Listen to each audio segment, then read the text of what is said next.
ny tena fiainan-dra malagasy. Madame Lala, reny mpianakaviana iray 7 taona, 3 taona izay no naharariny, ary vao nanomboka naharary izy dia nilaozany vadiny. Izy indray no arahintsika eto amin'ny tena fiainan-dra malagasy. Nianarako izany dia rehefa niaritra lalana ireny 7 taona, manambady aho fa efa lasa ny vadiko, zanako dia anankitelo. Efa 30 taona izao no narariako hatramin'izao. Salama tsara tahaka ny olona rehetra Madame Lala tany aloha, niaina tahaka ny olona rehetra, saingy tamin'ny fotoana tsy nampozina no nisehon'ny aretina teo aminy.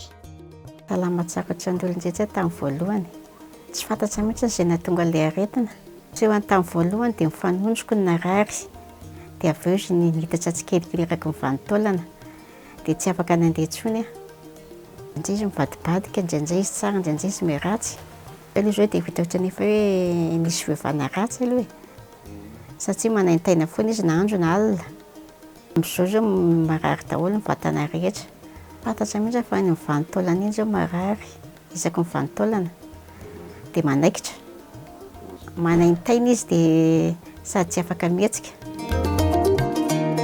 Efa nanao izay ho afany rehetra moa Madame Lala, ny tsabo tena fa hatramin'izao dia mbola tsy fantatra mazava ny tena aretina mahazo azy. Efa lany eky amin'ny fitsaboana za, dia filaza mpitsabo lazana hoe goute, rhumatisme, dia nefa lany ny fanafody dia mihetsika foana izy.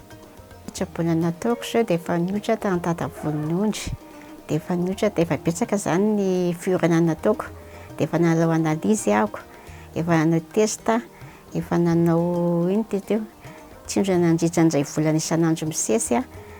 Efa betsaka e, efa tsy tadiditra eo, tena betsaka. Nanomboka vao narary izy izany dia nitsabo aho. Fitsaboana nijanona aloha fa tsy araka intsony, tsy araka ilay ankizy. Tena nandany tamin'ny fitsaboana.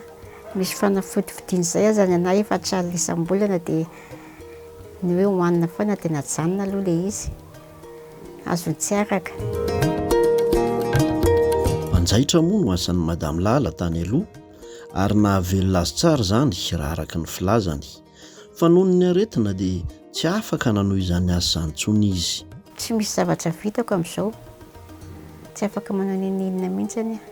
Manjaitra ny asako tamin'ny mbola salama. Efa ela igny, efa tamin'ny fahakely, efa tamin'ny fahatanjana izany. Navelona ny asa tamin'izany, dia efa tsy afaka niasa intsony aho vao nanomboka narary.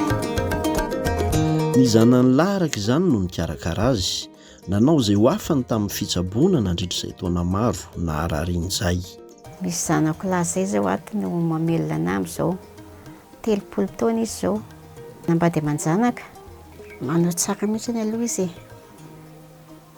Ny asany amin'izao dia maçon izy dia indraindray mahita, indraindray tsy misy, manao biriky izy.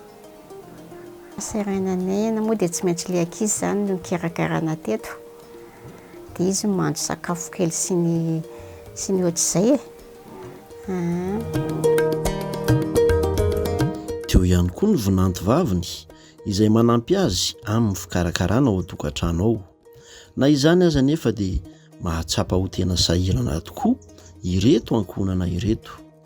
Sahiran-kirana izay amin'ny asa fivelomana, satria izay zao tsy anasa fa samy eto. Asa tselika mantsy dia asa tsy hoe miankina ny asanay fa samy manao asa vatana ny amin'ilay vady dia ny anahy asa miopiopisaotra izany atao trano. Dia sahiran-kirana izay amin'ny resaka fivelomana sy resaka hoe fikarakarana. Fivoarana fahasalamana ohatrany tsy dia tena hitanay hoe manahoana loatra, satria indraindray izy marary dia ohatrany hoe mihotrahotra fotsiny, dia tsy dia tena hoe misy fivoarana be loatra.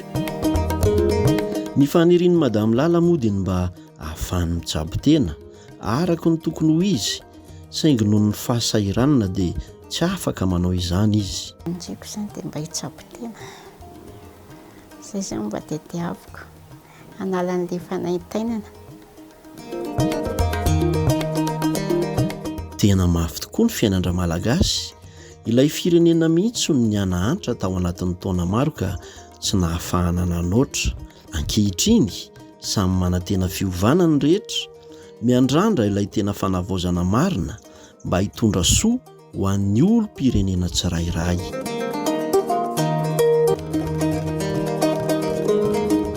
Ny tena fiainan-dra malagasy.